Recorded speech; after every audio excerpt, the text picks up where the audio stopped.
CBS Austin reached out to the University of Texas Athletic Department in response to why crew isn't a varsity sport, but they've yet to respond.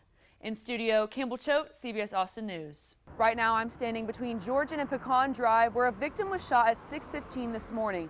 And where we are right now is just a few blocks away from Georgian Pocket Park.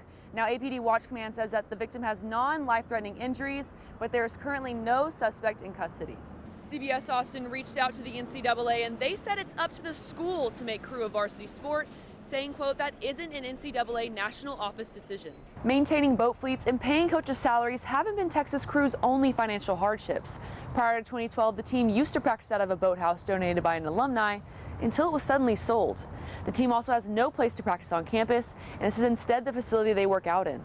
Kendall Weaver is quickly becoming a fan favorite at the Moody Center for his hustle and highlights. Weaver went on an 11-point run by himself late in the second half after OSU tied the game. Texas won back-to-back for the first time since they played Oklahoma late in January. The City of Austin's plan for Project Connect may have just been stopped by Attorney General Ken Paxton, as he's calling it illegal. The proposed budget was supposed to be $7 billion, but that's now jumped to $10 billion, with Austinites expected to pay that bill through property taxes. When Governor Greg Abbott first started busing migrants across the country, he stated that the state would pay nothing extra and that the majority of funding would come from private donations. State records show that only about $500,000 has been collected, but Texas taxpayers are footing the remaining part of that bill. While it definitely wasn't Texas' prettiest game, they definitely made an improvement. One of the biggest issues for the Longhorns against Houston was not being able to match their physicality. With the uncertainty of their postseason fate, Dylan DeSouza says their new approach is to treat every game like they're in the NCAA tournament. Square the blades up at the finish, square the bodies, control the bodies. Sean McKenna knows what it's like to be at the top of his game. He rowed in the 2012 World Championship. Now in his second year as head coach of Texas crew, he's trying to lead his rowing team to do the same. Who wouldn't want to be in Texas and come down to the Longhorn brand? Last year, the team took home a team points trophy from the National Championship Regatta. But Texas crew has its challenges out of the water.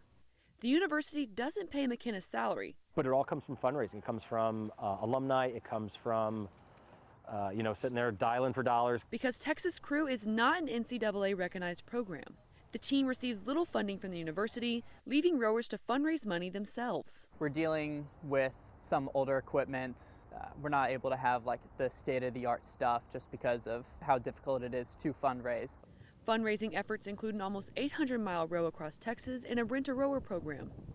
Rowers complete tasks like yard work, babysitting, or tutoring for money. I also helped trim gardening plants one time. That was a really weird one. I didn't expect to do that, but it does help supplement the dues we pay. CBS Austin reached out to the NCAA, and they said it's up to the school to make crew a varsity sport, saying, quote, that isn't an NCAA national office decision. Go. Bye. Although there is a high priority for fundraising, Coach McKenna says that his priority is culture. Where we lack in resources and funding, we can make up for in weaponizing culture. We can identify those who want to be here, who want to be successful, and we can reward those athletes with opportunities. In Austin, Campbell Choate, CBS Austin News.